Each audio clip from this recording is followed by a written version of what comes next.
Welcome to the One Year Bible, March 29. The Old Testament reading, Deuteronomy chapter 11, verse 1 through chapter 12, verse 32. You must love the Lord your God and always obey His requirements, decrees, regulations, and commands. Keep in mind that I'm not talking now to your children who have never experienced the discipline of the Lord your God or seen His greatness and His strong hand and powerful arm. They didn't see the miraculous signs and wonders He performed in Egypt against Pharaoh and all his land. They didn't see what the Lord did to the armies of Egypt and to their horses and chariots, how He drowned them in the Red Sea as they were chasing you. He destroyed them, and they have not recovered to this very day. Your children didn't see how the Lord cared for you in the wilderness until you arrived here. They didn't see what He did to Dathan and Abiram, the sons of Eliab, a descendant of Reuben, when the earth opened its mouth in the Israelite camp and swallowed them, along with their households and tents and every living thing that belonged to them. But you have seen the Lord perform all these mighty deeds with your own eyes. Therefore be careful to obey every command I'm giving you today, so you may have strength to go in and take over the land you are about to enter. If you obey, you will enjoy a long life in the land the Lord swore to give to your ancestors and to you, their descendants, a land flowing with milk and honey. For the land you are about to enter and take over is not like the land of Egypt from which you came, where you planted your seed and made irrigation ditches with your foot as in a vegetable garden. Rather, the land you will soon take over is a land of hills and valleys with plenty of rain, a land that the Lord your God cares for.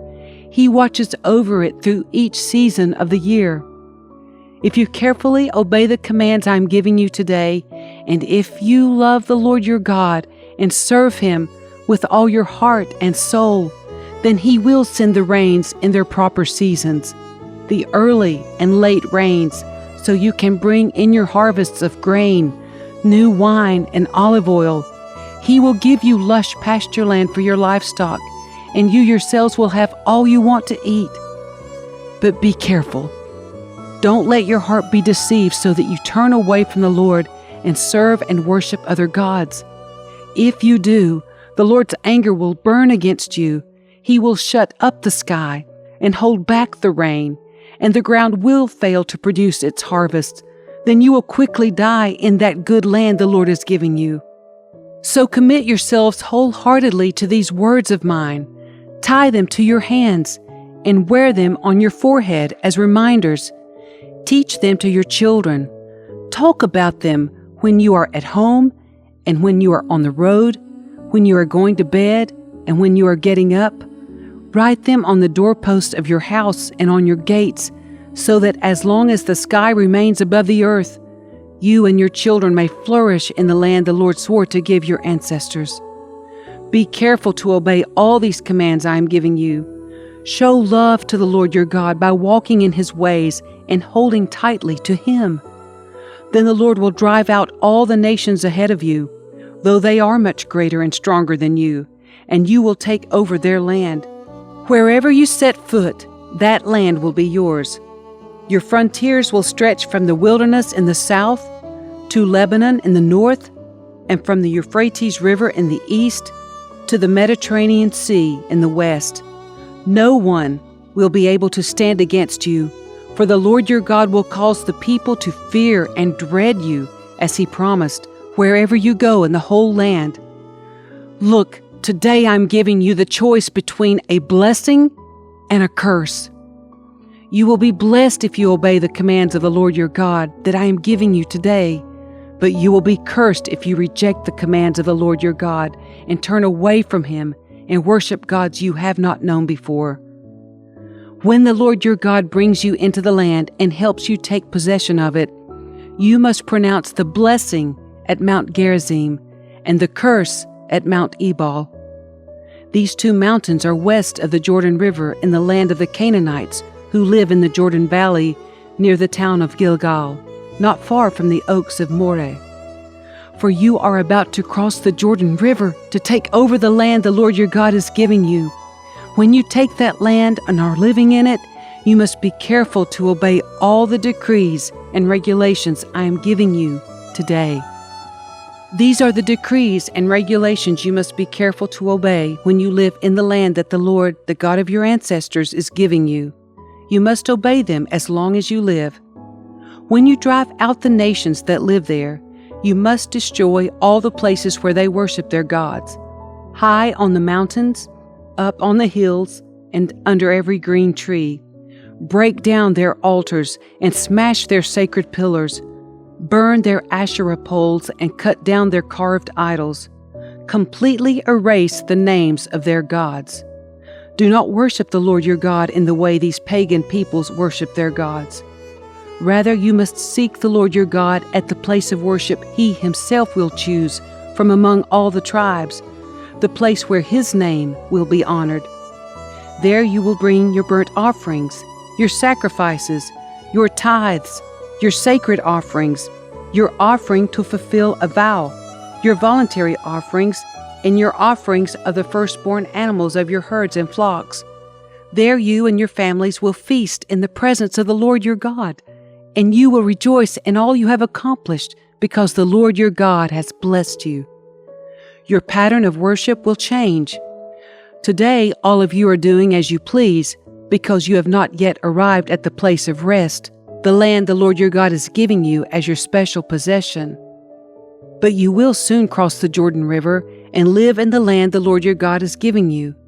When He gives you rest from all your enemies and you're living safely in the land, you must bring everything I command you, your burnt offerings, your sacrifices, your tithes, your sacred offerings, and your offerings to fulfill a vow, to the designated place of worship, the place the Lord your God chooses for His name to be honored. You must celebrate there in the presence of the Lord your God with your sons and daughters and all your servants, and remember to include the Levites who live in your towns, for they will receive no allotment of land among you. Be careful not to sacrifice your burnt offerings just anywhere you like. You may do so only at the place the Lord will choose within one of your tribal territories. There you must offer your burnt offerings and do everything I command you. But you may butcher your animals and eat their meat in any town whenever you want. You may freely eat the animals with which the Lord your God blesses you. All of you, whether ceremonially clean or unclean, may eat that meat, just as you now eat gazelle and deer. But you must not consume the blood. You must pour it out on the ground like water. But you may not eat your offerings in your hometown, neither the tithe of your grain and new wine and olive oil, nor the firstborn of your flocks and herds, nor any offering to fulfill a vow, nor your voluntary offerings, nor your sacred offerings. You must eat these in the presence of the Lord your God at the place He will choose. Eat them there with your children, your servants, and the Levites who live in your towns, celebrating in the presence of the Lord your God in all you do. And be very careful never to neglect the Levites as long as you live in your land. When the Lord your God expands your territory as He has promised, and you have the urge to eat meat, you may freely eat meat whenever you want. It might happen that the designated place of worship, the place the Lord your God chooses for His name to be honored, is a long way from your home. If so, you may butcher any of the cattle, sheep, or goats the Lord has given you, and you may freely eat the meat in your hometown as I have commanded you. Anyone, whether ceremonially clean or unclean, may eat that meat, just as you do now with the gazelle and deer. But never consume the blood, for the blood is the life, and you must not consume the lifeblood with the meat. Instead, pour out the blood on the ground like water. Do not consume the blood, so that all may go well with you and your children after you, because you will be doing what pleases the Lord. Take your sacred gifts and your offerings given to fulfill a vow to the place the Lord chooses. You must offer the meat and blood of your burnt offerings on the altar of the Lord your God. The blood of your other sacrifices must be poured out on the altar of the Lord your God, but you may eat the meat.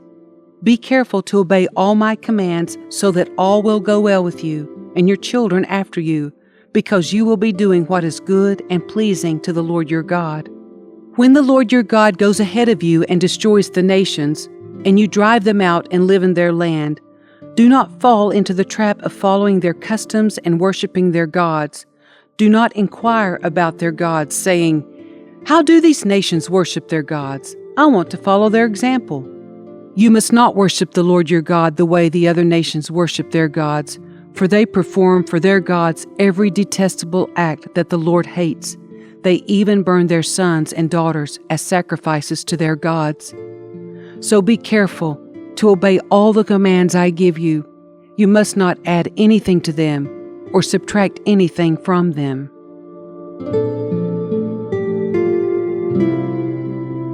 The New Testament reading, Luke chapter 8, verses 22 through 39.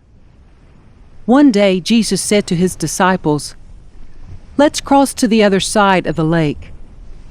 So they got into a boat and started out. As they sailed across, Jesus settled down for a nap. But soon a fierce storm came down on the lake. The boat was filling with water, and they were in real danger. The disciples went and woke him up, shouting, "Master, Master, we're going to drown!" When Jesus woke up, he rebuked the wind and the raging waves. Suddenly, the storm stopped, and all was calm. Then he asked them, "Where is your faith?" The disciples were terrified and amazed. "Who is this man?" they asked each other. "When he gives a command, even the wind and waves obey him." So they arrived in the region of the Gerasenes, across the lake from Galilee. As Jesus was climbing out of the boat, a man who was possessed by demons came out to meet him. For a long time he had been homeless and naked, living in the tombs outside the town.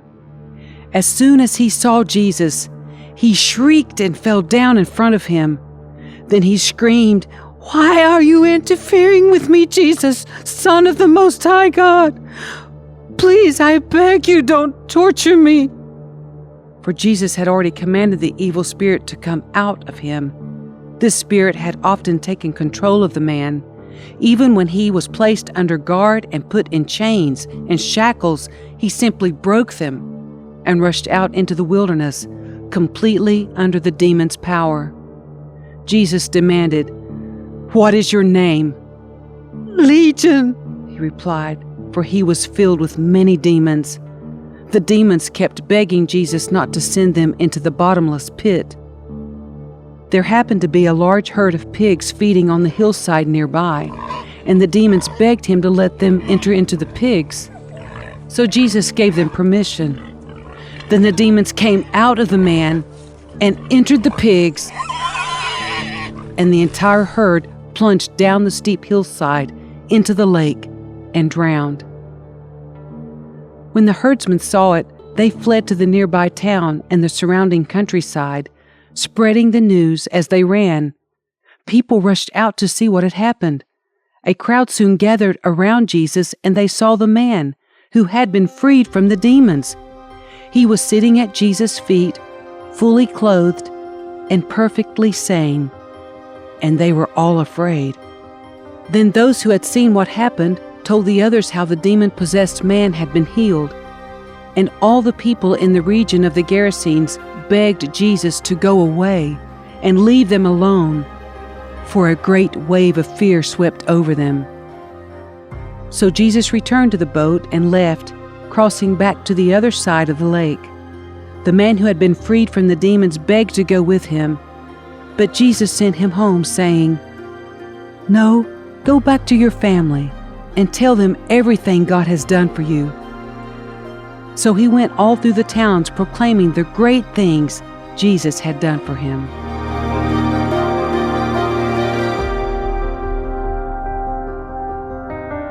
Psalm 70, verses 1 through 5. Please, God, rescue me. Come quickly, Lord, and help me. May those who try to kill me be humiliated and put to shame. May those who take delight in my trouble be turned back in disgrace. Let them be horrified by their shame. For they said, "Aha, we've got him now." But may all who search for you be filled with joy and gladness in you. May those who love your salvation repeatedly shout, "God is great!" But as for me, I am poor and needy. Please hurry to my aid, O God. You are my helper and my Savior. O Lord, do not delay. Proverbs 12, verse 4. A worthy wife is a crown for her husband, but a disgraceful woman is like cancer in his bones.